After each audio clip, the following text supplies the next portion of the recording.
Estamos aqui. Conectando o serviço. Já estamos ao vivo, então vamos lá. Pessoal, boa tarde.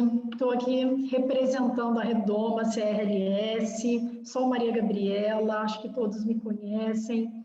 Mas hoje eu vim trazer pessoas maravilhosas para debater um tema fantástico. A nossa convidada especial é a doutora Alice Bianchini, que eu particularmente tenho um carinho especial por ela, maravilhosas, professora já há muito tempo, desde 2005, na seara penal. E a doutora Alice, ela é doutora em Direito Penal pela PUC de São Paulo, conselheira federal da OAB Nacional por São Paulo, vice-presidente da Comissão Nacional da Mulher Advogada, vice-presidente da Associação Brasileira de Mulheres de Carreiras Jurídicas e tantos outros títulos maravilhosos que faz com que a doutora tenha toda essa luz profissional e pessoal. Contamos também com a doutora Silvia Cursino, professora e advogada, doutor Henrique Sanches também. E eu quero ouvir da doutora hoje esses aspectos multidisciplinares. Doutora, seja muito bem-vinda. É uma honra e uma alegria para a gente.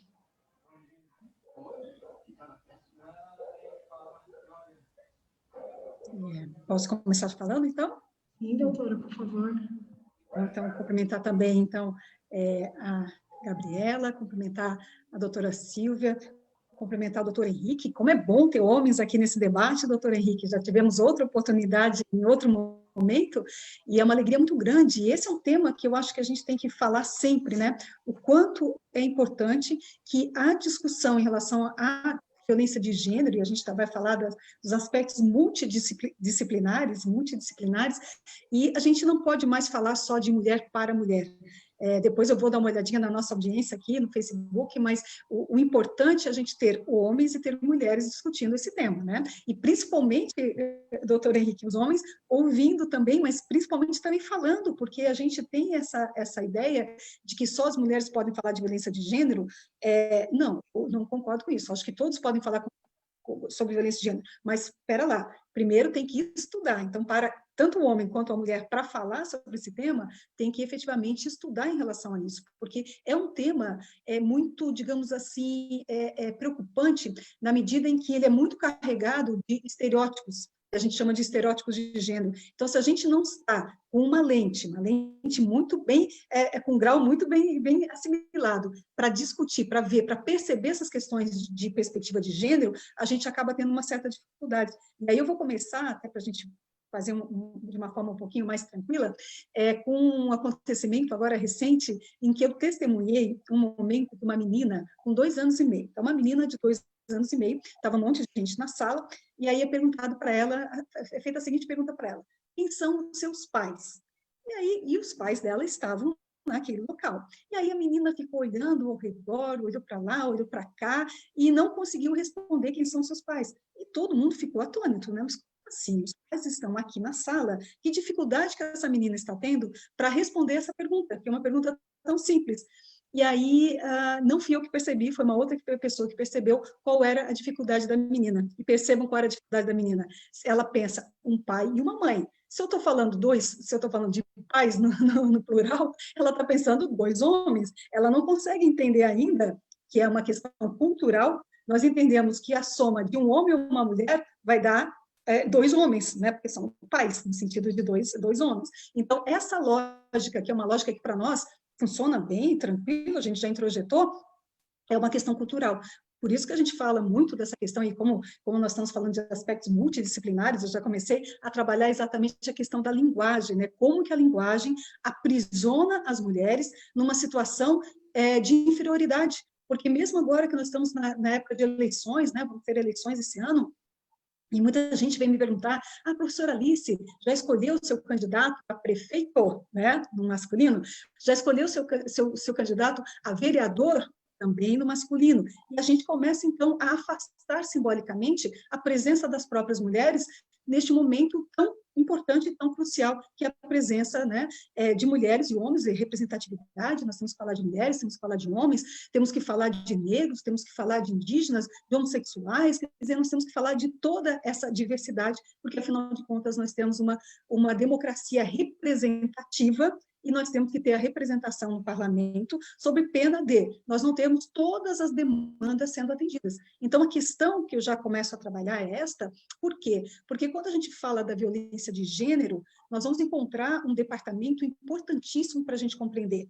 E se for feita a pergunta, né, como é que nós vamos resolver o problema da violência de gênero no Brasil, eu respondo que a gente vai resolver da mesma forma que deve ser resolvida em qualquer lugar, trabalhando a desigualdade de gênero, porque nós vamos encontrar exatamente essa equação importantíssima, que vai mostrar que quanto mais desigualdade de gênero, mais violência de gênero eu tenho naquela sociedade. E aí vem o detalhe do Brasil, né? O detalhe do Brasil, né? Uma alegria muito grande estar com a Gabriela, estar com o professor Henrique, com a Silvia, daqui a pouco está entrando também a nossa querida Simone, é uma alegria muito grande, mas a gente tem que falar de um tema pesado, que é a violência de gênero, e a gente tem que dizer que o Brasil é o 5º país que mais mata mulheres no mundo.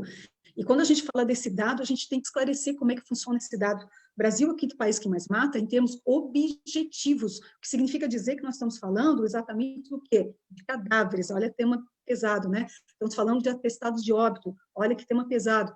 E quando a gente fala de cadáveres, de atestados de óbito, na verdade, a gente está falando de histórias de mulheres que sofreram normalmente durante muito, muito tempo e que vieram num sofrimento cada vez mais agudo, cada vez mais intenso, até a finalização desse sofrimento, que não foi a vida sem violência, como é o direito de todas as mulheres, e sim, efetivamente, o seu final de vida, né? Então, essa é uma questão importantíssima para a gente trabalhar. O Brasil é o 5º país que mais mata mulheres, num dado muito objetivo que a gente contabiliza. Diferente, por exemplo, quando a gente fala da violência física, da violência psicológica, da violência patrimonial, da violência sexual, da violência moral, da violência política, que temos que falar muito dessa questão da violência política, porque nesses aspectos todos, desses outros tipos de violência, a gente não consegue contabilizar exatamente o número, a gente só consegue saber o que chega até o conhecimento das autoridades responsáveis, que vai até a delegacia, que chega até a Defensoria, Ministério Público, o que a gente pode contabilizar nos processos judiciais ou nos inquéritos policiais. Agora, quando a gente fala de mortes, nós não estamos falando do sistema de justiça, nós estamos falando do sistema de saúde. É um dado que a gente tira do sistema de saúde e é um dado que nós não temos subnotificação, porque dificilmente uma mulher morre de uma morte violenta e esse dado não chega até o conhecimento das autoridades sanitárias, né, até a autoridade de saúde. Então, é um dado muito concreto. Bom, mas aí a gente vai falando, né, que essa mulher, então, ela sofreu violência durante um bom período da sua vida. Nós vamos falando que essa mulher, né, os dados que nós vamos encontrar no Brasil, vai dizer que essa mulher sofre violência, a maior parte das mulheres que sofrem violência no Brasil sofrem violência todos os dias. E aí a gente sabe que, para interromper essa situação dessa violência, existem 2 caminhos. Um caminho é essa mulher conseguir, então, sair desse ciclo da violência, e o outro caminho, infelizmente, é quando essa mulher morre. Olha que absurdo que eu vou falar agora, né? É quando essa mulher morre. Agora, olha que interessante, professor Henrique. Qual é o dado importante a gente entender? Que esse fim desse ciclo da violência dificilmente se dá por parte do homem, que significa dizer que o homem vai continuar praticando aquela violência até que ele mate a mulher ou até que a mulher consiga sair da violência. Mas a gente não tem estatística, aliás, vou dizer diferente, as estatísticas vão mostrar para nós que o rompimento do ciclo da violência vai se dar em relação à mulher, por iniciativa da mulher, e normalmente leva de 9 a 10 anos. Agora, vem a pergunta, né? O que faz com que essa mulher fique num relacionamento violento 9, 10 anos? E a gente tem a resposta. Agora, se a gente for fazer a pergunta, o que faz com que o homem fique no relacionamento violento por 9, 10 anos? Nós não temos a resposta. Então, se alguém tiver essa dúvida, eu compartilho com essa dúvida, porque nós não sabemos a resposta, nós não temos pesquisas no Brasil em relação aos homens. Nós temos muitas pesquisas no Brasil em relação às mulheres. Sabemos tudo em relação à vítima mulher. Sabemos nada em relação ao autor da agressão homem. Então, esse é um tema importante. Agora, dentro dessa perspectiva toda, né, trabalhando a questão multidisciplinar, é importante a gente entender que para resolver o problema da violência contra a mulher, a gente falava que precisávamos ter menos desigualdade de gênero, certo? O Brasil, nós temos muita desigualdade de gênero, então não é à toa que nós somos o 5º país que mais mata. Agora, o que a gente pode fazer para diminuir a desigualdade de gênero? Vamos precisar de políticas públicas. Então, se nós temos um dado, por exemplo, de que o fato de uma mulher engravidar, o fato dela engravidar, vai significar, conforme uma pesquisa do IBGE, que ela vai ter uma diminuição média de 24% do seu salário. E aí, olha que coisa mais injusta, né? Totalmente injusto, porque, afinal de contas, é a mulher que tem que engravidar, não é o homem, a gente ainda não chegou nesse avanço de medicina que se pudesse escolher, né? Ah, não, então dessa vez é você que engravida, o homem, agora dessa vez é a mulher, não temos, é a mulher que engravida, e digo mais, ainda bem que as mulheres querem engravidar, porque senão também acabaríamos com a existência humana, né? Acabaríamos com a existência humana, então que bom que nós temos mulheres que querem engravidar, mas só que essa é uma questão de desigual. Então, homens e mulheres são desiguais por conta dessa questão da gravidez, dentre outras questões, mas vamos ficar nessa questão da gravidez. Agora, essa desigualdade, essa diferença, vamos dizer, vou colocar de uma melhor forma, não pode ser convertida em desigualdade. Ou seja, não é justo que, porque é a mulher que engravida e só ela que pode engravidar, que isso represente uma diminuição de 24% do seu salário. E aí, para que isso não aconteça, o que nós precisamos? De políticas públicas. Nós precisamos que cada um de nós aqui, que pagamos os nossos impostos em dia, né, sobre bonitinho, direitinho, então, nós que estamos contribuindo para que tenhamos uma licença maternidade, para que essa mulher, então, possa se afastar do trabalho, né, sem que haja um prejuízo para ela, mas nós temos que fazer mais, porque está sendo insuficiente, porque nós já temos a licença maternidade, e mesmo com a licença maternidade, nós estamos tendo uma diminuição de 24% do salário das mulheres que engravidam, que tem um filho. Se ela tem mais de um filho, então a situação fica mais delicada ainda. Então, nós precisamos de avançar nessa situação e pensar o que fazer. E uma das questões que está em pauta no Supremo Tribunal Federal, que tem a ver com esse tema, é a questão da tributação, porque eu não sei se vocês sabem que quando essa mulher se afasta em licença maternidade, o empregador continua tendo que fazer o recolhimento dos impostos relativos àquela mulher, que chega a cerca de 20%. Então, está para a decisão do Supremo Tribunal Federal que esse imposto não seja mais devido. Porque o que acontece? O empregador teve afastado essa mulher, continua pagando imposto em relação a essa mulher. Aí ele precisa contratar outra pessoa para ficar no lugar dessa mulher e tem que pagar um imposto também em relação a essa outra pessoa. Então, essa situação acaba trazendo um prejuízo para o empregador, mas também um prejuízo para as mulheres, porque muitas vezes o empregador vai dizer, não, então, entre eu empregar uma mulher que pode ficar grávida, que eu vou ter que substituir, e ainda vou ter que pagar os impostos durante os 6 meses que ela tiver de licença maternidade, em cerca de 20% do salário dessa mulher, então eu vou contratar um homem. Então, isso é algo que a gente tem que pensar, e isso é uma questão de política pública, né? E aí vem a questão, mas agora, nessa situação de pandemia, o Brasil aí está sem dinheiro, como é que a gente vai fazer políticas públicas? Aí eu queria dar 2 informações. Primeira informação, a partir de um estudo feito na Câmara dos Deputados, em março desse ano, vai trazer para nós, Gabriela, que o Brasil tem dinheiro sim para fazer políticas públicas. E mais do que isso, tem dinheiro e esse dinheiro não está sendo utilizado. Já nesse levantamento feito em março, não tinha sido utilizado nem sequer 5% de todo o valor, volumoso valor, que a gente tem para fazer políticas públicas. O que nós temos hoje de políticas públicas no Brasil? Nós temos ilhas.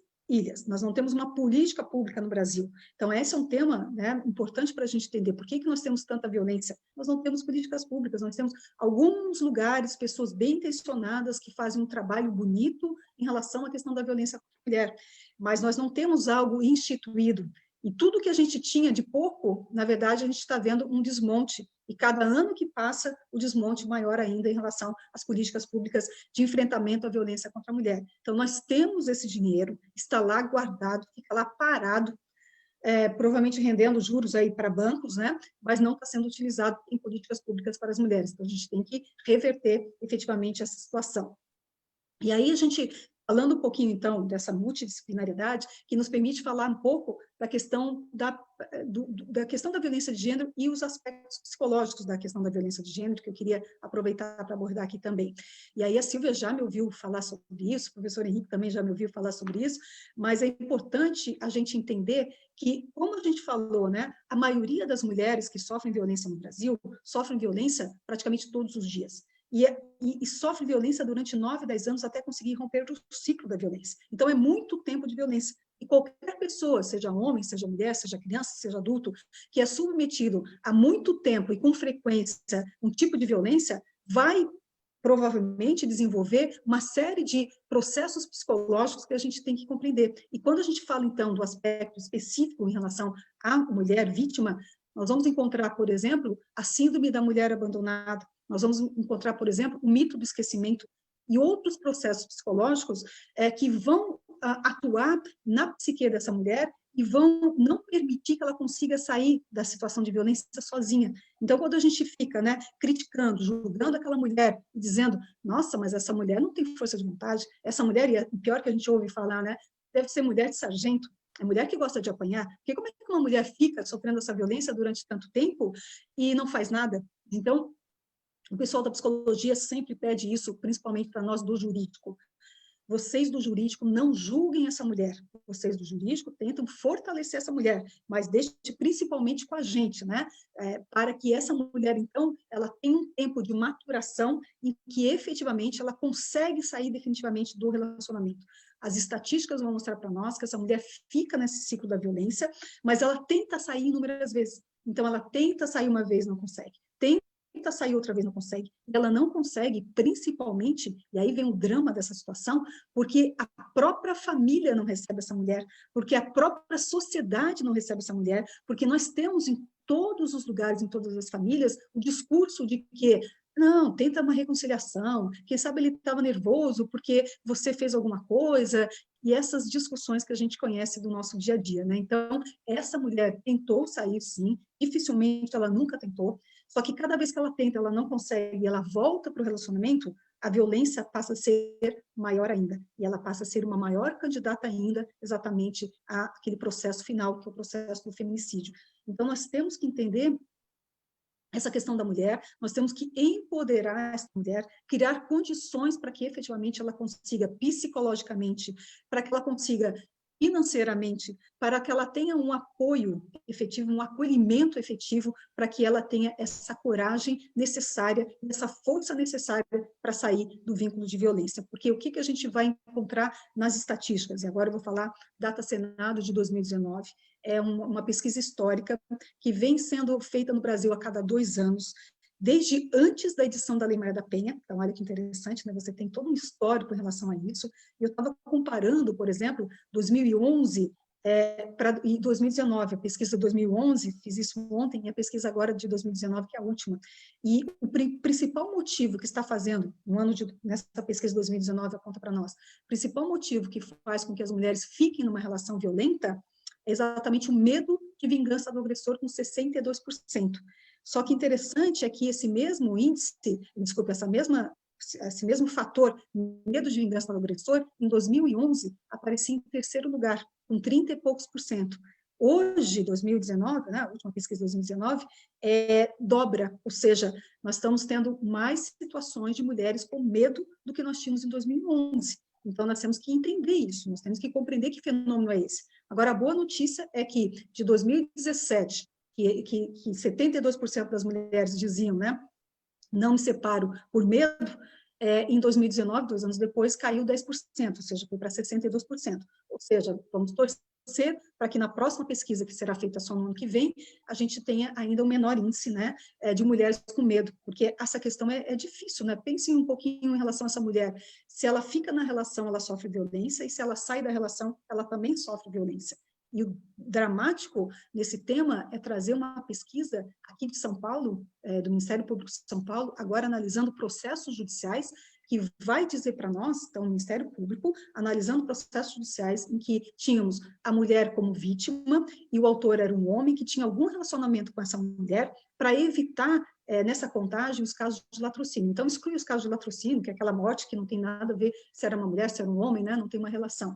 E aí, feito um estudo dentro dos processos judiciais, encontrou uma triste realidade, chocante realidade, eu diria até, no sentido de que nós vamos encontrar aqui em São Paulo, 45% das mulheres que morreram em São Paulo, nesse recorte que eu mencionei anteriormente, 45% estavam rompendo o relacionamento. Estavam exatamente naquela fase de romper o relacionamento. Então, aquele medo subjetivo da mulher, quando ela ouve, quando ela diz, ó, quero me separar, e ela ouve do marido, do ex-marido, do companheiro, dizendo, não se separa, porque senão vai acontecer XYZ, ou seja, vem ameaça, né? E a ameaça muitas vezes é dirigida a ela e também aos filhos, e aí ela não se separa, e ela também continua sofrendo violência. E se ela se separa, também é vítima, né? É candidata a sofrer violência. Então, nós temos que pensar exatamente nessas perspectivas todas. E aí, falando desse tema todo, dessa situação dessa mulher, nesse período de pandemia, em que a gente sabe que a situação, então, está muito mais, os fatores estão muito mais potencializados, né, em que ela sofre muito mais risco, que ela tem muito, nós temos que ter muito mais preocupação com essa mulher, e já entrando aqui no tema psicológico também em relação aos filhos, e eu vou fazer um recorte aqui para falar dos filhos que não sofrem a violência, mas que testemunham essa violência. Então, ninguém nunca tocou um fio de cabelo dessa criança, mas essa criança está acompanhando, está vivenciando aquela violência praticada contra a sua mãe e pelo seu pai. E vamos imaginar agora, nesse período que nós estamos, né, de total isolamento, com as crianças dentro de casa, porque elas não vão mais para a escola, com as crianças dentro de casa, porque elas não vão mais visitar os avós, os tios, os primos, porque elas não vão mais brincar no parquinho, jogar futebol na esquina, né? Não vão a lugar nenhum, estão em casa, e os pais e as mães também, na maioria do tempo ali, o quanto que essa criança vai vivenciar essa violência. Se ela já vivenciava, nós tínhamos um dado que mostrava, né, que antes da pandemia, quase 80% das crianças ou sofriam a violência junto com a mãe ou eram testemunhas dessa violência. Imagine, então, agora. Um dado que a gente já tem. Aumentou os casos, então, claro, de mortes de mulheres, aumentou os casos de mortes de mulheres dentro de casa e aumentou os casos de mulheres dentro de casa, na frente dos filhos. Então, imagina o drama dessa criança vivenciar aquilo. E aí a gente tem um dado que é muito vem da gente complementar, que vem também da psicologia, era uma pesquisa que nós não tínhamos no Brasil, e agora a gente tem essa pesquisa, foi feita pelo Instituto Maria da Penha, junto com a Universidade de Pernambuco, que vai mostrar a seguinte situação. Quando você pega hoje um adulto agressor, e você vai fazendo retrocedendo toda a questão da vida dele, você vai encontrar uma situação em que esse adulto agressor hoje ou foi vítima ou foi testemunha de violência quando criança ou adolescente. Então, isso que a gente está falando se chama, dentro da psicologia, da violência transgeracional, que é aquela violência que passa de pai para filho. Então, nessa questão multidisciplinar, falando da psicologia, falando da questão das crianças e adolescentes, dos filhos, é importantíssimo a gente compreender isso. O que não significa dizer, e convém eu fazer essa ressalva, que toda criança que é vítima ou testemunha de violência, né, na sua idade de criança ou adolescente, toda pessoa, né, na sua idade de criança ou adolescente, não significa que ela vai se transformar num adulto agressor. Mas o inverso, sim, o adulto agressor tem histórico de violência ou testemunha violência quando criança ou adolescente. E aí o que faz, porque também é legal da gente falar isso, né? O que faz com que então, nós temos uma possibilidade muito grande daquela criança ou adolescente que foi testemunha ou vítima de violência quando criança se tornar um adulto agressor. Agora, a pergunta é, o que faz com que essa criança ou adolescente que foi vítima ou testemunha de violência não se torne um adulto agressor? E esse é um tema muito interessante que a psicologia vai trazer para nós também, dizendo que, na verdade, essa criança teve a sorte de encontrar uma outra referência na sua vida, que pode ter sido na casa do avô, pode ter sido na casa de um primo, na casa de um amigo, em que ela conseguiu identificar que naquele outro ambiente que ela se encontra é um ambiente diferente do ambiente da casa dela. Então, ela consegue entender que a violência não é uma coisa normatizada, não é uma coisa que acontece em todos os lugares. E ela começa a sentir que ela se sente melhor e mais feliz quando ela está em outros ambientes que não é o da casa dela.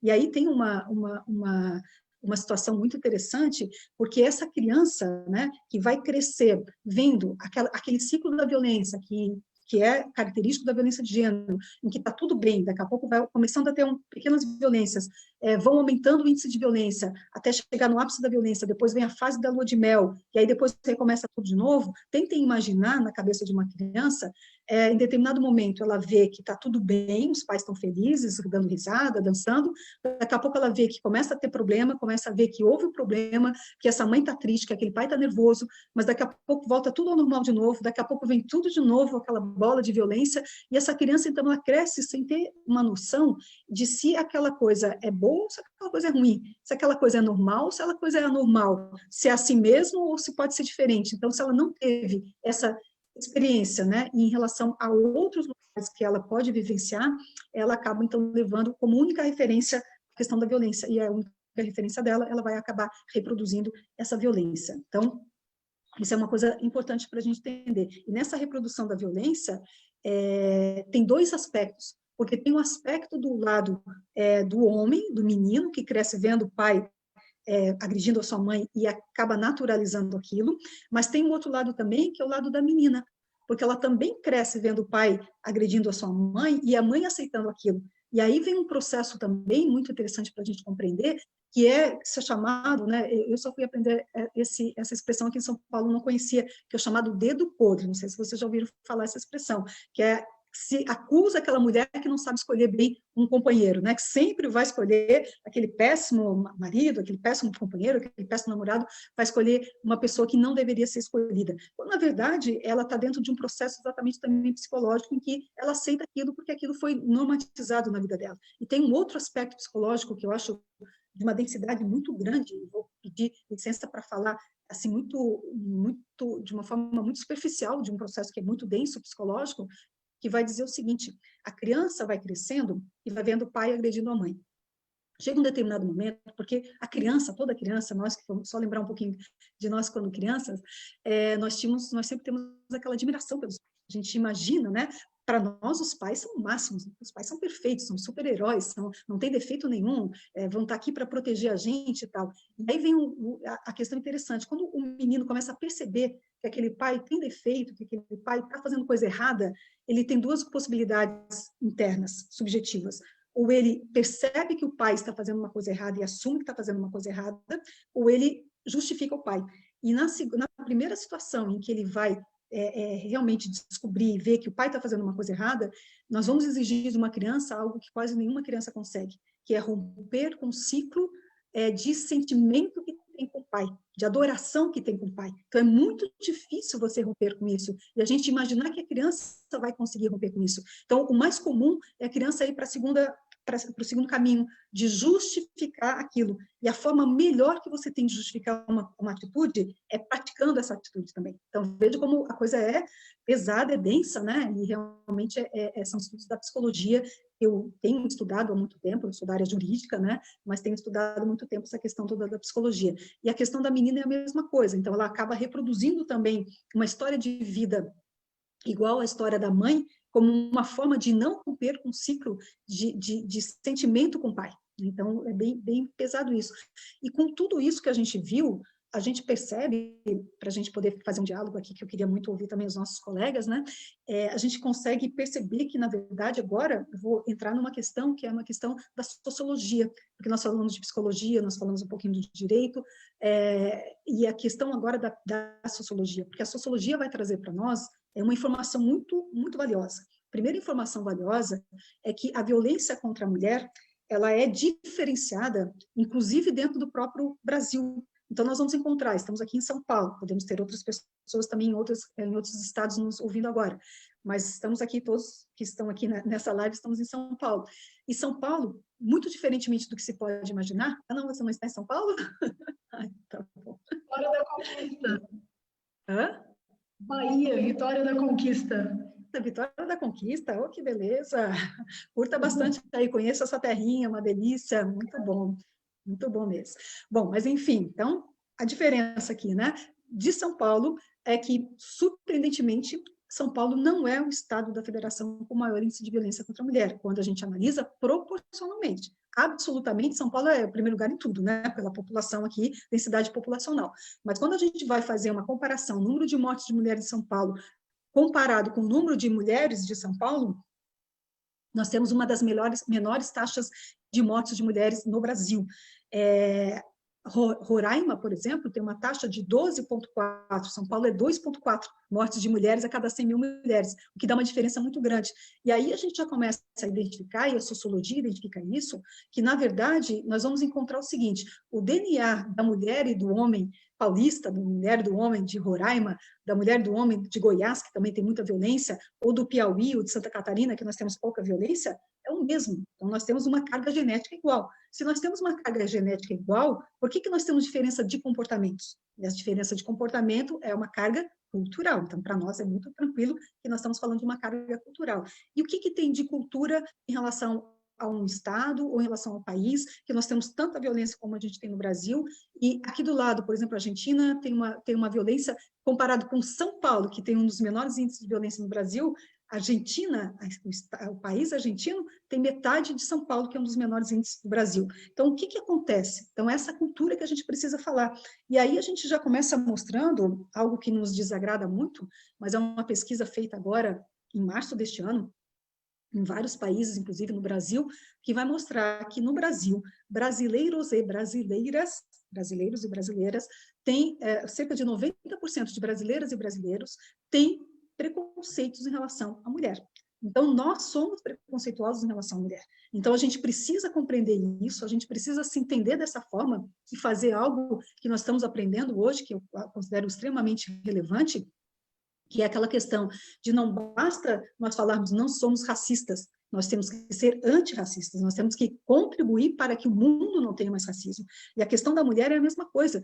Não adianta nós sermos só dizer, eu sou igualitarista, né? Eu sou feminista, mas o que você está fazendo para que as pessoas não sejam machistas, para que as pessoas sejam antimachistas?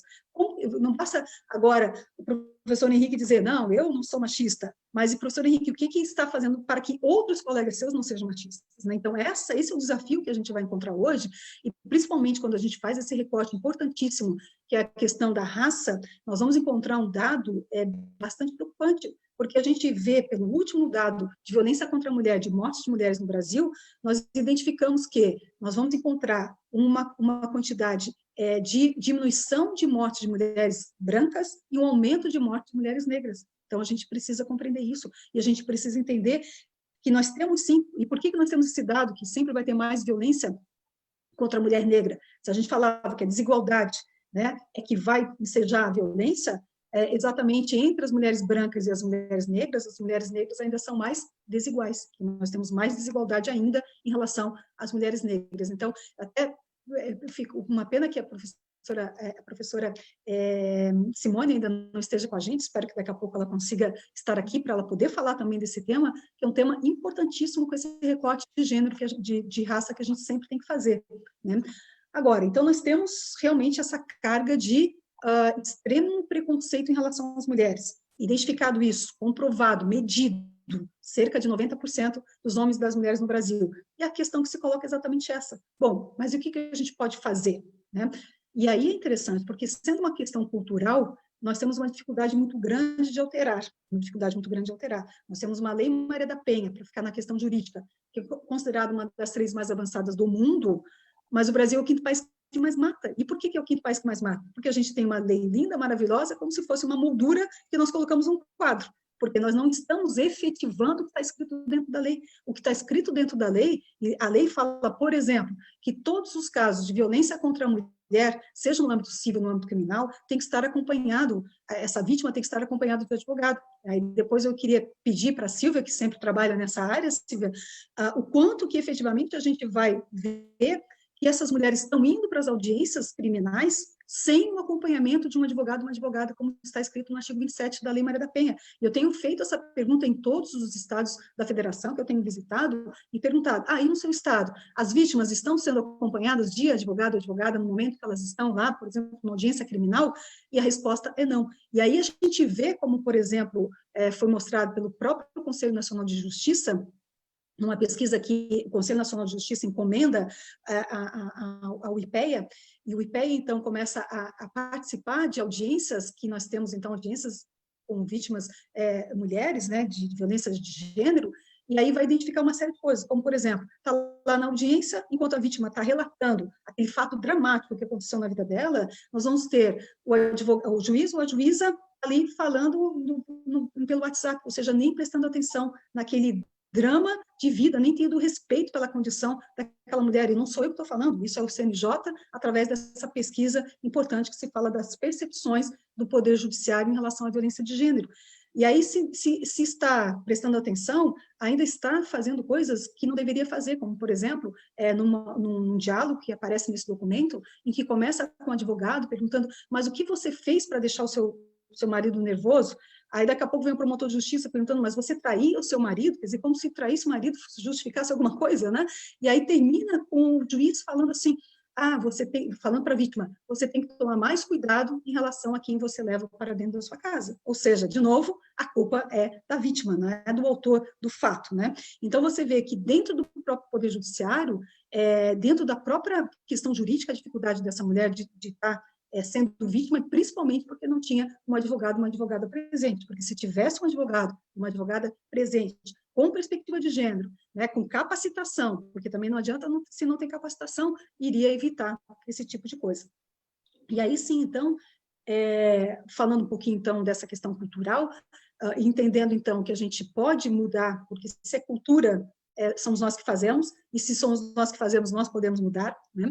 Então, podemos mudar, sim, a questão da cultura, e dizer o quanto que a gente já evoluiu para trazer também um lado mais positivo, né? Para não ficar falando só das coisas negativas, mas eu vou trazer 2 dados aqui para a gente concluir, e rapidamente. Um primeiro dado vai mostrar que lá na década de 70, nós tínhamos homens que eram absolvidos sobre o argumento da legítima defesa da honra, nos casos em que eles matavam suas mulheres, até mesmo quando suspeitava, numa mera suspeita, que essa mulher estava traindo este homem. Então, nós tínhamos casos de absolvição. O homem era absolvido sobre essa tese defensiva de legítima defesa da honra. Até que, na década de 70, mulheres feministas, de movimentos feministas, quando começa o movimento feminista no Brasil, vão para a frente dos fóruns e começam a usar os cartazes, né? Quem ama, não mata. Hoje seriam as tais das hashtags, né? Quem ama, não mata. Mas começou a se fazer isso, e aí nós começamos a ter uma evolução. A primeira evolução foi que cada vez houve um menor número de homens absolvidos com essa tese defensiva, até o momento que os próprios advogados e advogadas nem tinham coragem de colocar isso lá no conselho de sentença, né, no tribunal do júri, e se colocasse não era catado. Até o momento que isso, que na década de 70 era considerado como sendo exatamente legítima defesa da honra, em 2015 é transformado em feminicídio, sendo um homicídio qualificado. Então, o que era na década de 70 motivo de absolvição, 2015 passa a ser homicídio qualificado. E aí a gente vai para 2018, quando a gente encontra, inclusive, uma lei que vai dizer o seguinte: quem mata o pai de seus filhos perde o direito do poder familiar em relação aos seus filhos, coisa que a gente não tinha até então. Até então, nós corríamos o risco, e era muito comum, de um homem matar a mãe de seus filhos, e ele continuava, né, com a guarda dos filhos e responsável por aqueles filhos. E imagina o que é uma tortura para uma criança, para um adolescente, conviver exatamente com aquele homem que foi o autor da morte da sua mãe, né? Você tem que imaginar o que significa para uma criança, para um adolescente, uma situação como essa. Tem um relato da Maite Proença, não sei se vocês conhecem, eu acho que dá para a gente finalizar, inclusive, com essa fala, e a Maite Proença, então, fala que o pai dela matou a mãe dela, né?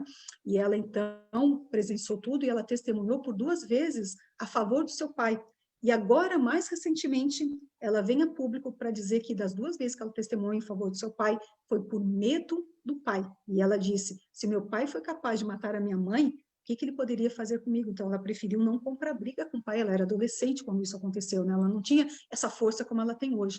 E aí, falei que era a última, mas me lembrei que tinha para a gente falar também positivo, que é a questão de um projeto de lei, né? Se de um lado a gente vinha falando durante muito tempo que em briga de marido e mulher não se mete colher, se alguma lição a gente pode tirar exatamente dessa nossa pandemia, mostrando que as mulheres estão sofrendo violência, e agora mais do que nunca dentro de casa, né, o que já acontecia, aqui em São Paulo 70% das mortes de mulheres acontecem dentro de casa, e agora aumentou esse índice, e aí nós vamos daquele lema, né, o ditado popular, em briga de marido e mulher não se mete colher, nós estamos quase chegando, que é um projeto de lei que vai dizer, eu vou chamar o síndico, porque é exatamente o projeto de lei que vai determinar que nesses casos de violência doméstica e familiar, o síndico tem responsabilidade, e se ele não fizer nada, ele responde por multa, o condomínio também responde, mas, pessoalmente, o síndico responde por multa, tem responsabilidade penal e responsabilidade civil em relação a isso.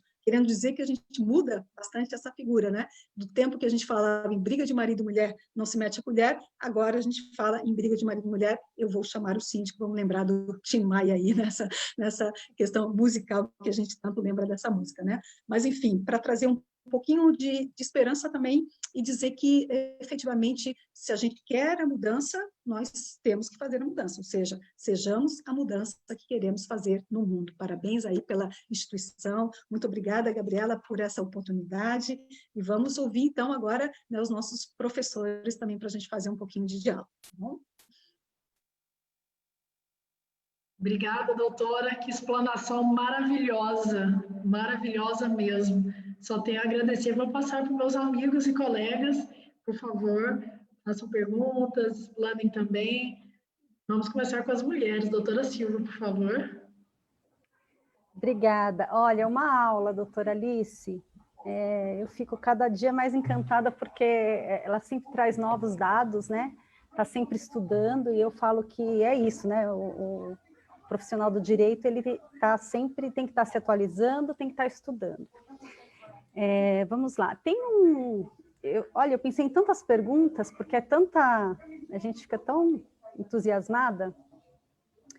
Tem uma foto que está rodando nas redes sociais, eu não sei se a professora Alice chegou a ver, sobre a foto do TJSP 2019, não sei se a professora chegou a ver, que é a foto que está dando um burburinho aí, falando dos desembargadores, né? TJSP, eu posso até enviar depois, que fala que, de acordo com os dados do censo do IBGE, na cidade de São Paulo habitam mais de 12 milhões de pessoas, que cerca de 37% se declaram negros, e que a população brasileira em 2014 45% se declaravam brancos, né? E a gente, falando da questão de gênero, a maioria dos desembargadores são brancos, eu acredito que não tenha... Ó, olhando aqui, eu estou com a foto na mão, não vejo um negro e pouquíssimas mulheres. Essa violência institucional, né, na prática, que nós profissionais do direito sofremos, na hora de fazer uma defesa dessa mulher vítima de violência, será que se dá a isso? A questão dos profissionais mesmo, dos promotores de justiça, dos juízes, será que é por isso? Porque a gente sente muito, leva muita porrada, né? Como eu estava falando, a gente leva muita porrada do lado de cá, e normalmente a gente tem que estar brigando, e quando chega no TJ a gente muitas vezes consegue reformar alguma das decisões. É a primeira questão. E só mais uma questão, a questão da capacitação. Eu sei que a professora deu capacitação não sei se foi até 2018, e se há um projeto de que seja novamente feita essa capacitação de profissionais, para que seja atendida, as mulheres sejam atendidas por profissionais capacitados nas varas de violência doméstica. Muitas vezes a gente encontra também muita resistência nas delegacias de mulheres. Essa é a minha questão. Sobre isso, Silvia, o que eu queria dizer é que, por exemplo, só para dar um exemplo, existe um documento que se chama Diretrizes para investigar, processar e julgar os crimes de violência contra a mulher, crimes de violência contra a mulher, principalmente em relação aos homicídios.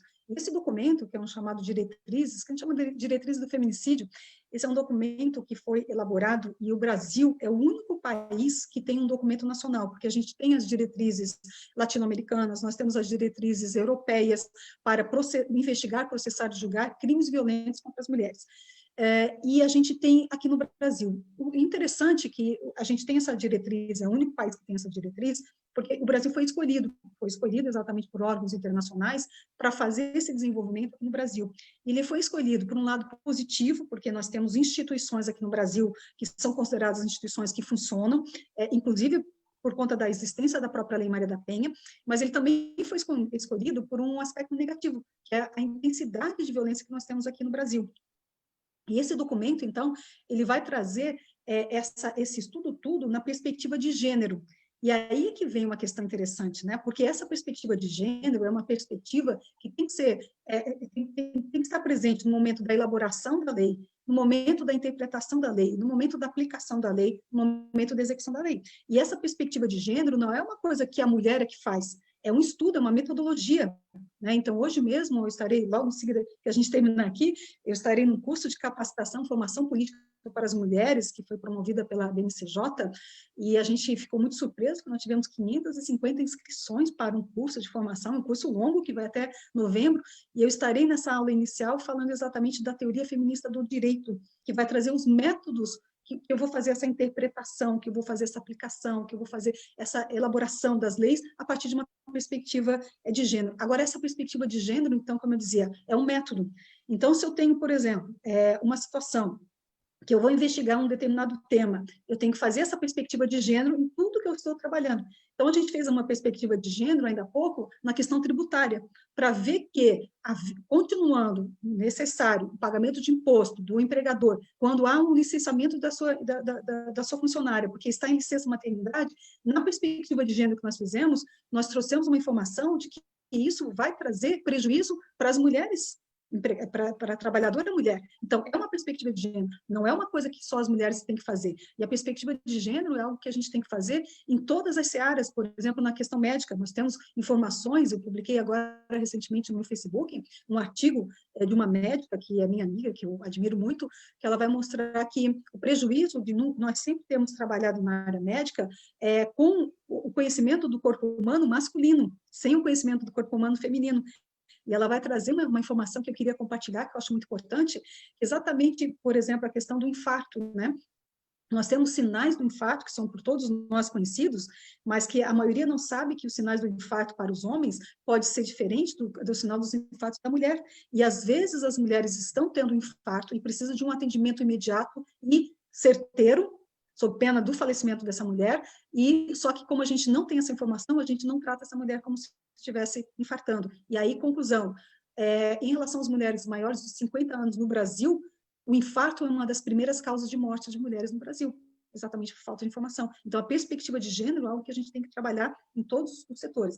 E aí vem essa questão de que, claro que se eu sou mulher, eu tenho mais capacidade de perceber essas nuances que dizem respeito diretamente ao meu sexo. É claro que sim, mas só que ser mulher não é suficiente, porque a gente, infelizmente, está agora lutando lá no Conselho Federal da OAB, através da Comissão da Mulher Advogada e a comissão também que trata das questões eleitorais, em relação a uma deputada federal que entrou agora com um projeto de lei para acabar com as cotas das mulheres na política. Então, puxa vida, dá até vergonha uma coisa dessa, né? Então, não basta ser mulher para ter perspectiva de gênero. Então, as duas coisas são verdadeiras. Os homens podem ter perspectiva de gênero, e não é só pelo fato de ser mulher que nós vamos ter perspectiva de gênero. Nós temos que estar sempre nos afinando, sempre tomando cuidado, sempre percebendo, sempre tendo que ter um checklist quase que, né? Para ver se todas as questões aqui estão efetivamente contempladas, porque nós temos essa diversidade. Eu falava, né, da mulher que engravida, licença maternidade, mas nós temos também uma outra diversidade, a mulher lactante. Nós temos uma diversidade da mulher que acabou de ter um neném, então nós temos uma série de diversidades só por sermos mulheres. E aí que vem essa questão que se conecta com a questão da capacitação. A capacitação para homens e mulheres é extremamente importante para que a gente possa ter essa perspectiva de gênero. Para ter uma ideia do documento lá das diretrizes do feminicídio, existe uma indicação, inclusive, por exemplo, para o perito e a perita que vão fazer essa análise do local do fato. Então, normalmente, você vai no lugar do fato e vê o cadáver, como é que morreu, como é que não morreu, aquela situação toda. E na perícia, quando fala de questão de gênero, sobre perspectiva de gênero, o perito e a perita vão abrir a geladeira da vítima. Aí você vai dizer, mas para que tem a ver a geladeira da vítima? Exatamente para evitar que depois, lá no tribunal do júri, essa mulher seja acusada de não ser uma boa mãe, de não cuidar bem dos filhos, de não alimentar direito dos filhos. Então, para evitar coisas que a gente sabe que, infelizmente, é feito no tribunal do júri, desqualificar essa mulher para tentar, de alguma forma, melhorar a condição do réu, né? Quer dizer, é um absurdo isso. Então, até para evitar isso, que se sabe que é feito, se faz toda uma perícia específica e com perspectiva de gênero. Olha que interessante isso. E aí vem, então, a capacitação extremamente importante. Então, seja um juiz, seja uma juíza, que estão atuando na violência de gênero, ou então nas varas de família também, que é muito importante a gente compreender também, né? Precisa dessa capacitação. E aí eu vou elogiar, então, a IFAM, que é a escola da magistratura, que vai trabalhar, então, com muitos cursos de capacitação. De fato, aqui mesmo em São Paulo, nós temos a Comesp, que vai trabalhar com muitos cursos de capacitação, e tem havido essa preocupação com a capacitação, tem havido essa preocupação com a questão de gênero, e mais do que isso, a participação da mulher, e aí vem o Conselho Nacional de Justiça, a participação da mulher dentro do sistema judiciário, né, do sistema de justiça, inclusive, como eu assisti agora recentemente, a preocupação de que tenha mais mulheres nos concursos públicos, nas bancas dos concursos públicos, porque não adianta nós estamos lá fazendo o concurso público e sendo analisados, avaliados somente por homens. Então, também a participação das mulheres em uma resolução 255 do Conselho Nacional de Justiça, e vai falar da necessidade da participação da mulher no sistema de justiça, no próprio órgão judiciário, exatamente para que a gente tenha essa diversidade. E agora toda a discussão que está sendo feita também, né, inclusive cotas dos negros, em relação aos negros, para também a questão da política, como a gente tem em relação às mulheres. Então, são temas que a gente está aí debatendo, e cada ano que passa a gente tem realmente que trazer informações positivas, porque está avançando. Podia estar avançando mais rápido, podia, mas podemos dizer que está avançando. Obrigada, professora Alice. Doutor Henrique, por favor.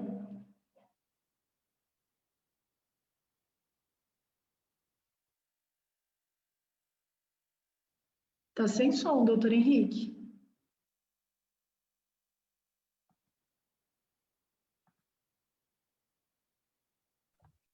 Não.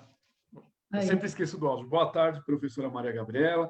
Boa tarde, professora Silvia Coutinho. Boa tarde, professora Alice Bianchini. Boa tarde aos nossos colegas, professores e alunos da Redoma. É novamente uma honra aqui estar participando desta live, principalmente aqui com uma professora minha lá desde o começo do ano 2000, uma pessoa responsável pela minha formação jurídica, que é a professora Alice Bianchini. Até uma live passada eu comentei, eu sou aluno da professora desde aquelas épocas da Avenida Angélica, né? IELF, junto com o professor Luiz Flávio Gomes, e continuo aluno, e continuarei, graças a Deus. Antes de qualquer pergunta minha, professora Alice, eu vou fazer aqui uma pergunta que a Sarinha Silva, ela fez aqui para nós, aqui no Facebook, a respeito do dedo podre.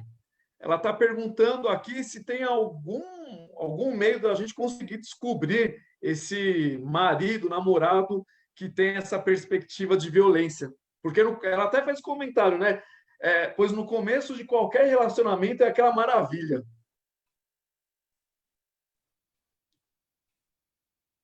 Posso já falar desse tema, então? Ou vai fazer outra pergunta e eu falo depois? Depois eu faço as minhas. Eu fiz aqui a da Sarinha. Esse é um tema muito interessante. Eu estava pensando sobre isso ontem, né? Porque olha que detalhe interessante. Quase 50% das mulheres que sofrem violência, elas não falam dessa violência nem sequer para sua família. Então, ninguém sabe dessa violência. Esse que, de repente, aparece, né? Como que a família vai saber? Ou porque houve um feminicídio, e aí todo mundo fica disso, mas como que a gente nunca imaginava que estava acontecendo isso? E a gente sempre gosta de falar, né, o feminicídio é uma morte anunciada e é uma morte evitável, então a gente tem que prestar atenção, tem que ficar de olho, não pode fechar os olhos, que às vezes a gente até prefere, a gente sentir que tinha alguma coisa errada, mas preferiu não se intrometer, ficando ainda com aquela ideia de briga de marido e mulher, ninguém mete a colher. Então, essa é uma questão importante para a gente compreender. E aí que vem o detalhe, porque grande parte, então, dessas mulheres não denunciam, né, não vão denunciar, e esses homens, às vezes, tinham vários episódios de violência e só vai se descobrir depois. Alguém vai dizer, não, mas realmente, me lembro que ele também já tinha, mas não tem ocorrências judiciais, né? Não tem ocorrências. Claro que cada vez que a gente vai se relacionar com uma pessoa, a gente vai olhar o quê? Facebook, né? Vai olhar não sei o que e tal, mas ninguém vai olhar a ficha corrida, a capivara dessa pessoa, né? Não é comum nem os homens fazer isso, nem as mulheres. Então, mas é uma questão da gente realmente perceber, porque tem sinais que parecem ser pequenos, mas quando a pessoa é contrariada, de que forma que a pessoa pensa em relação à importância da mulher no cenário jurídico, no cenário social, né? Então, você tem que entender um pouquinho, conversar exatamente dessas questões, para que você possa entender quem é essa pessoa, o que nunca vai garantir nada, infelizmente é assim, né? Agora, se a gente tivesse efetivamente uma situação de que as pessoas denunciassem, a gente pelo menos teria essa compreensão, e mais do que isso, porque eu acho que não é só a questão de denunciar esses homens que praticam agressão, é dar oportunidade, porque a Lei Maria da Penha se preocupa com isso, não só com a punição, se preocupa com uma questão que é importantíssima, que é a responsabilização de você introjetar que você praticou aquele ato e você introjetar que aquele fato é um fato reprovável. Porque o que acontece, e o pessoal da psicologia vai dizer para nós o que acontece com os homens que são encaminhados para os centros de reflexão, é que até quase que a 10ª sessão, lá pela metade do curso, né, a 10ª sessão, os homens ainda têm um argumento no sentido de que a culpa não foi deles, né, de que quem deveria estar aqui é a minha mulher, de que ela que me tira do sério. Então, esse tipo de argumentação, de novo, não sou eu que estou dizendo, são os estudos psicológicos em relação aos homens que são encaminhados para grupos de reflexão. Então, vai mostrar que existe uma dificuldade, até por conta dessa naturalização da violência, existe uma dificuldade também do próprio homem reconhecer que ele foi violento. E a única forma de fazer, e aí isso se chama prevenção terciária, que você vai atuar direto em relação ao homem que pratica violência. Porque não adianta puni-lo, ele vai responder um processo, dificilmente vai ser preso, e aí ele vai constituir uma outra família e vai continuar praticando a violência. Ou, como acontece com muitos casos, em que o homem é preso na prisão preventiva da Lei Maria da Penha, e ele diz, não, quando eu sair daqui, eu vou terminar de fazer o que eu comecei, ou eu vou cumprir aquilo que eu ameacei. E ele sai, e a primeira coisa que ele faz é matar essa mulher ou tentar matar essa mulher. Então, por quê? Porque não conseguiu introjetar exatamente isso. Então, sinto muito responder aqui para a nossa colega que a gente não tem aqui uma formulazinha mágica, né, que a gente possa fazer um checklist aqui para entender, mas eu acho que é uma compreensão, aprendendo a lidar com a pessoa e, principalmente, né, tendo essa perspectiva bastante crítica em relação à pessoa. Professora, a segunda pergunta minha vai muito de encontro que eu converso muito com a Silvia. E nós já vamos aqui para uma perspectiva de advocacia, né? Acontece ali o problema de violência doméstica. E a vítima vai para a delegacia, se conseguir registrar a ocorrência ali na hora, já é um avanço, né, Silvia? Se conseguir uma medida protetiva, já é um segundo avanço. Passa-se o tempo, a poeira abaixa, parece que as coisas voltam ao seu normal dentro daquela casa, ou aparentemente normal, para se repetir lá na frente.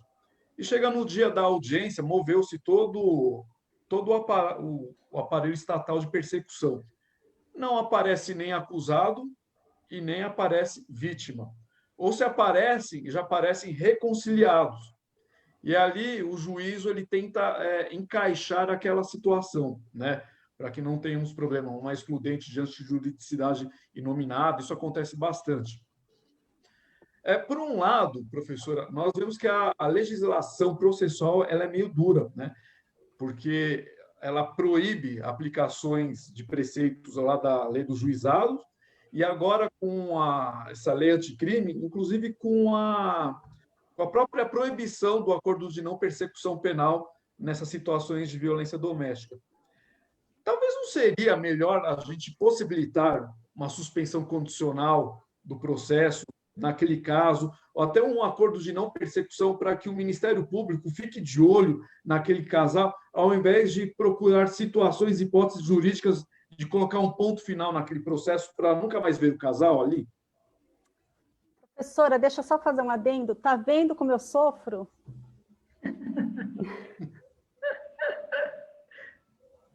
Esse tema é um tema extremamente delicado, ele passa por uma série de questões que a gente precisa avaliar bem.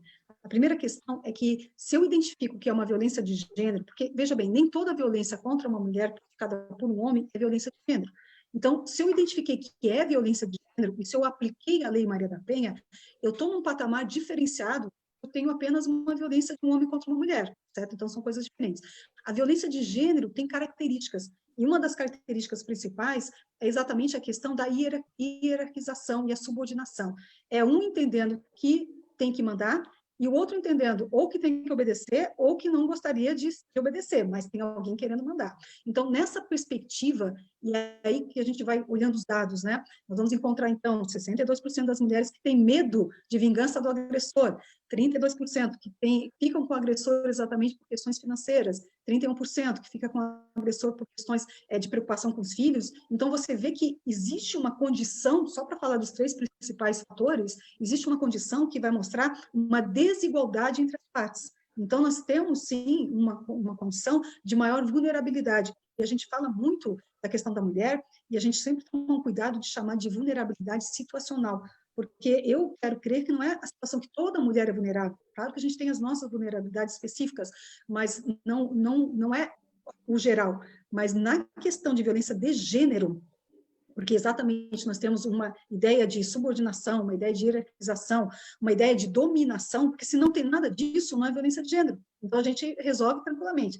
Então, se a gente tem esses elementos, não dá para colocar essas pessoas numa mesa para falar de justiça restaurativa, por exemplo, não dá para colocar as pessoas numa mesa para falar de transação penal, por exemplo, mas eu acho, e tenho até um parecer que foi me pedido pelo FONAVIT, que é o Fórum Nacional de Juízes e Juízas de Violência de Gênero, eu tenho um parecer de 65 laudos, depois eu posso até disponibilizar para os professores, em que eu defendo a suspensão condicional do processo, e não tem nada a ver com a vítima não participa desse processo, mas com determinadas condições efetivas que têm a ver com a questão da violência de gênero. Então, não são aquelas condições gerais previstas no Código Penal, seria um instituto específico para os casos de violência de gênero.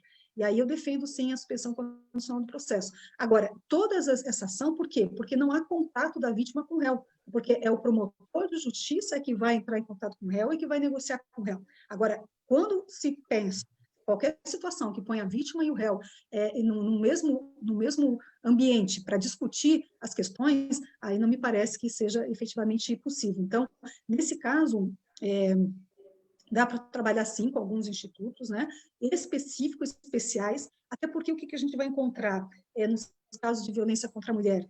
Normalmente, né, a lesão corporal, os casos mais frequentes é de ameaça e lesão corporal leve. Ameaça, não sei se vocês lembram lá no Código Penal, a pena é de menos de 1 ano, pena muito pequena. Eu até tenho essa ideia, essa compreensão de que a gente deveria aumentar a pena da ameaça, porque ela não está sendo compatível com o mal que ela causa para uma pessoa, né?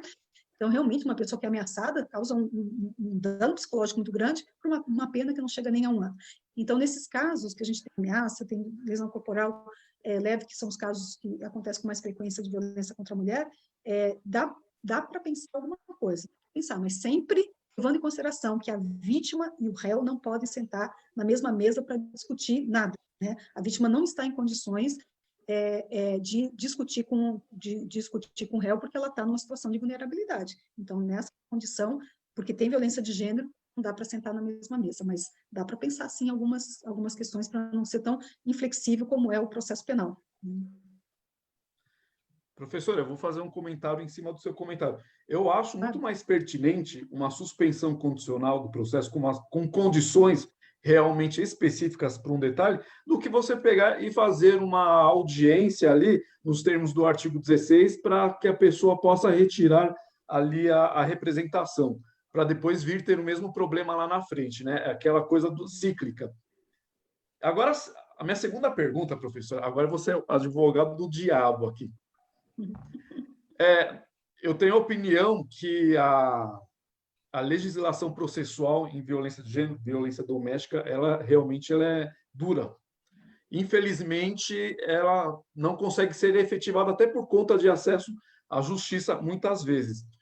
Questões econômicas, geográficas, culturais. Pois bem, agora com a lei anticrime, nós tivemos ali, até por força de ADIs, ali julgada no STF, né, monocraticamente pelo Luiz Fux, vedação ao juiz de garantias em situação de violência doméstica. Nós temos vedações dos benefícios da Lei 9.099, em tese, né? Temos vedação do acordo de não persecução penal. Temos a possibilidade de prisão preventiva de ofício, né, em situações de violência doméstica. e medidas protetivas inaudita alter pars, sem a oitiva do agressor ali no momento. Me utilizando agora de um apontamento do nosso professor Renato Brasileiro, não estaríamos aqui incentivando o direito penal do inimigo? Que coisa boa essa sua pergunta, professor, porque eu adoro falar desse tema. Eu adoro falar desse tema. O que a gente tem que compreender? A gente tem que compreender que a nossa Lei Maria da Penha, ela é uma lei excepcional. Ela é uma lei que não veio para ficar, certo? Então, ela vem... lá no artigo 3º do Código Penal tem aquela questão, né? Lei excepcional temporária. A temporária vai dizer exatamente até quando que ela vai vigorar. Até o dia 31 de dezembro de 2020. Legal.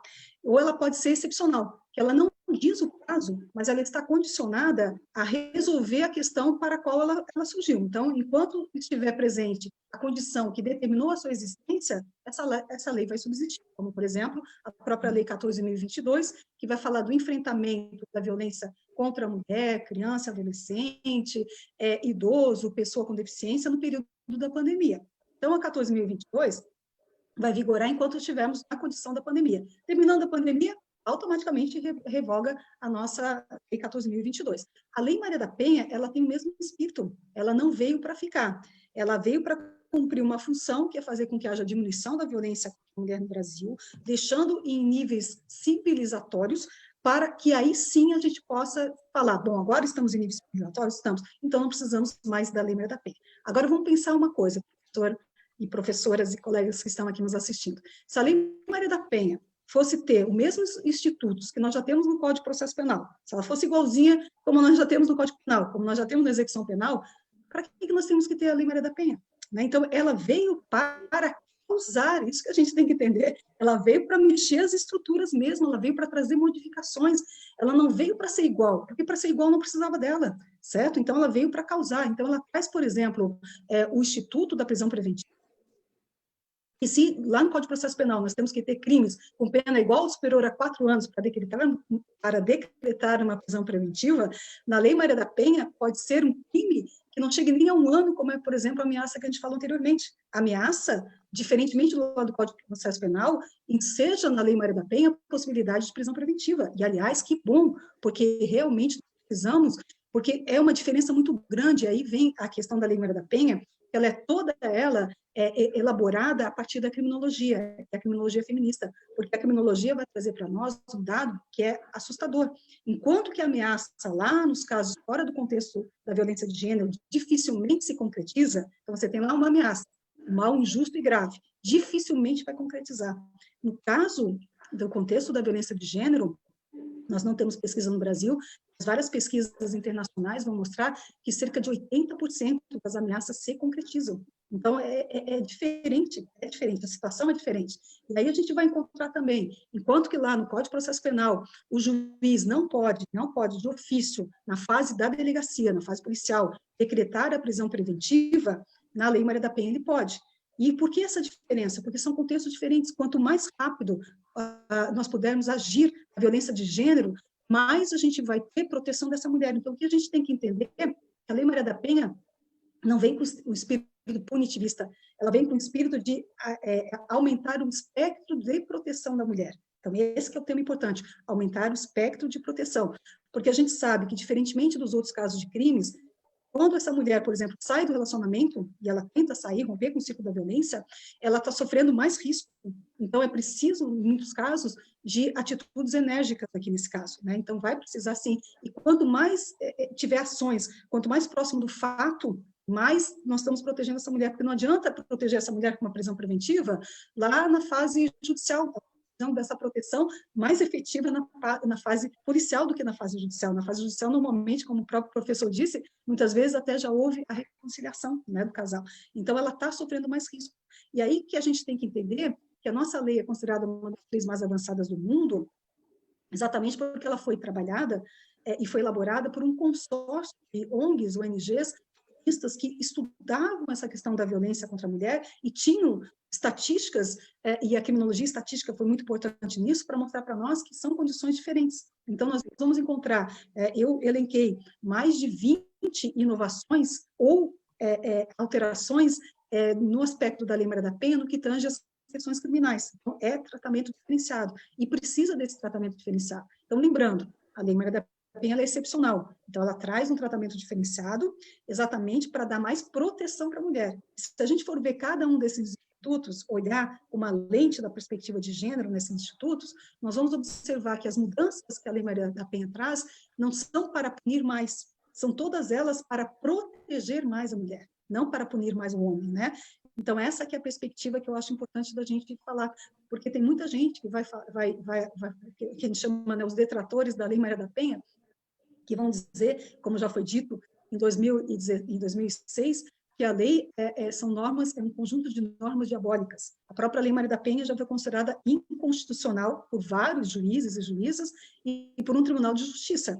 Até que em 2016, finalmente, o Supremo Tribunal Federal declara a Lei Maria da Penha constitucional, né? Mas olha como realmente ela teve que se impor, ela teve, né, muitos percalços aí, e até hoje nós ainda vamos encontrar um grupo muito forte que não aceita a aplicação da Lei Maria da Penha, mas eu acho que não aceita exatamente por falta de compreensão, entendendo que ela está dentro de um sistema interamericano de direitos humanos. Eu poderia falar de muita coisa em relação a isso, mas vou citar um só, para quem é da área jurídica, vai compreender muito fácil o que significa ser Sistema Interamericano de Direitos Humanos, Sistema Internacional de Direitos Humanos. Você pega, por exemplo, a pirâmide de Kelsen, que a gente sempre estudou assim, né? Aqui nós temos a base, nós temos o meio, nós temos o ápice da pirâmide, e no Sistema Internacional de Direitos Humanos, a gente pega essa pirâmide de Kelsen e nós colocamos assim para baixo. E a gente olha de cima e não tem mais o que está embaixo, o que está em cima, porque está todo mundo no mesmo nível, significando dizer que, inclusive,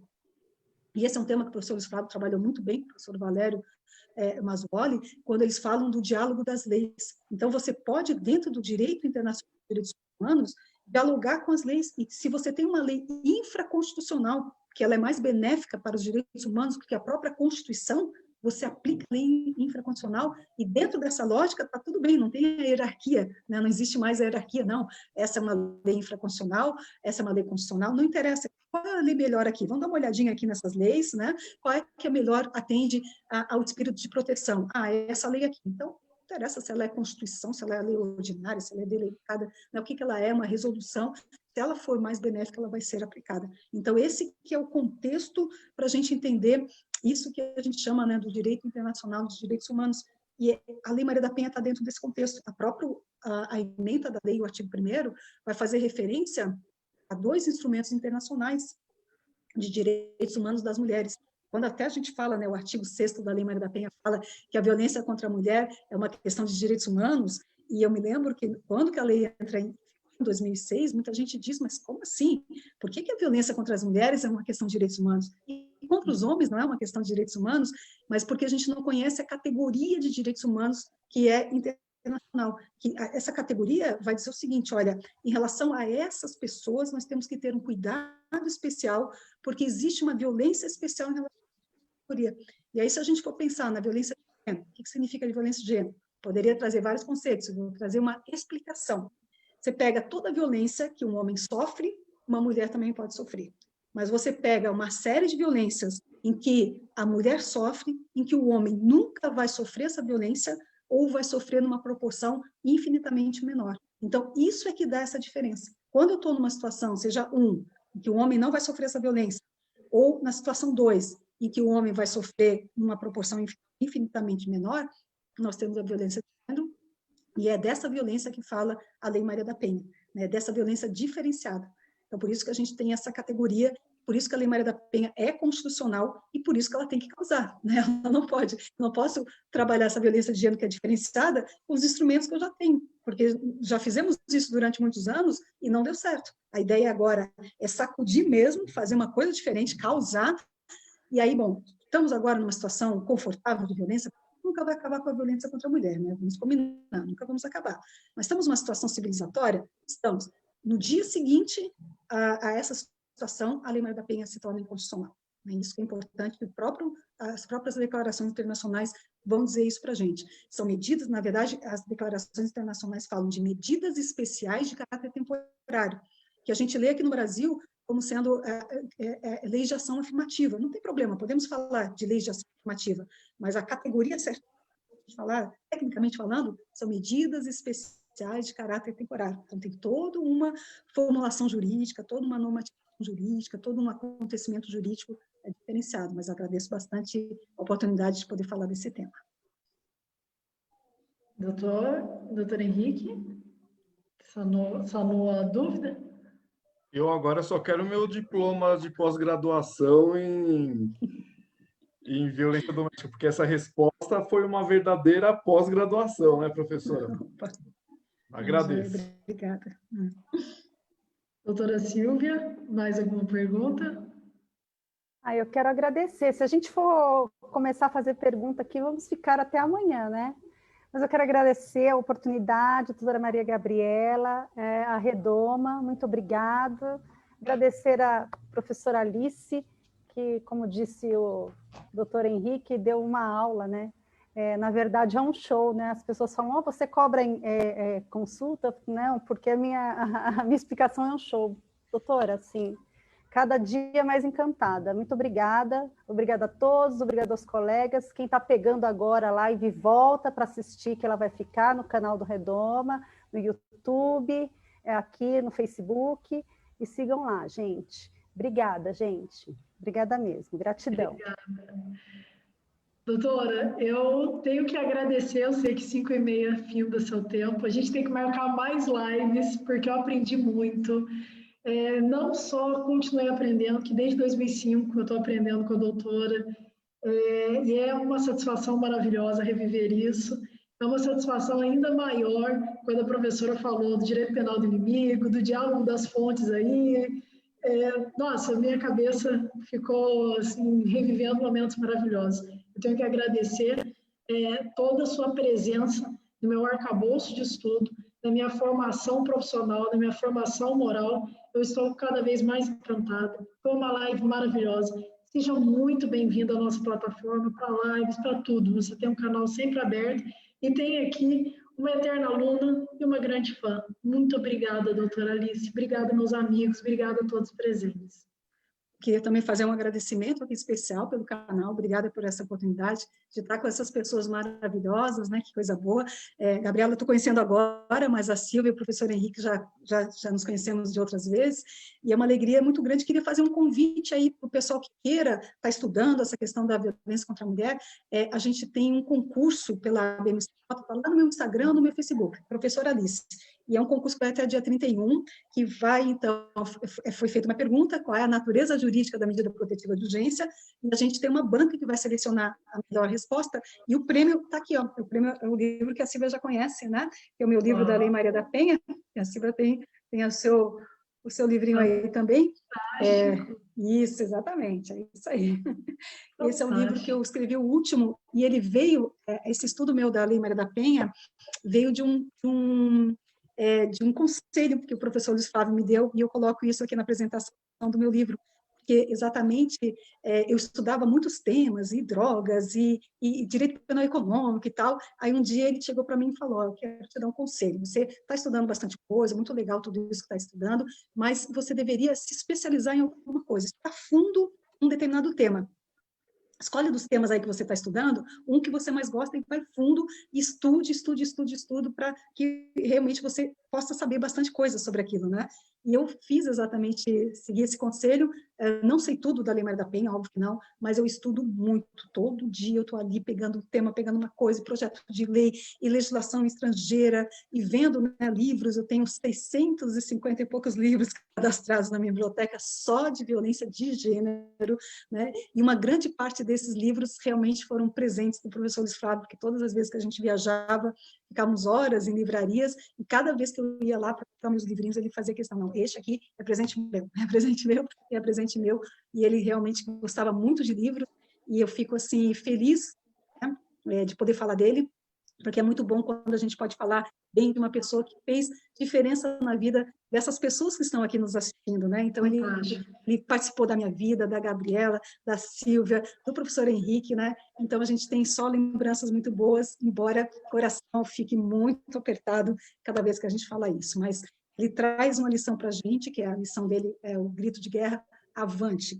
E eu tenho me segurado no que eu posso nisso, para a gente poder seguir em frente, porque porque tem horas que é difícil, tem horas que realmente bate uma saudade muito grande, e o coração aperta muito. E eu digo que a maioria das vezes, mas vamos em frente, vamos lutar, que ele deixou essa lição para a gente que cumpra, então, essa lição. Com certeza. Ele está conosco sempre. Doutora, muito obrigada. Pessoal, um beijo no coração, sucesso, mais ainda sucesso aí, doutora. Vou estar acompanhando. Pessoal, sigam a doutora nas mídias sociais. Eu vou depois colocar embaixo o endereço do canal, também para vocês adquirirem o livro, que certamente é fantástico. Um beijo, pessoal. Beijo, doutores queridos. Até a próxima. Obrigada pela presença, obrigada pela oportunidade. Tchau.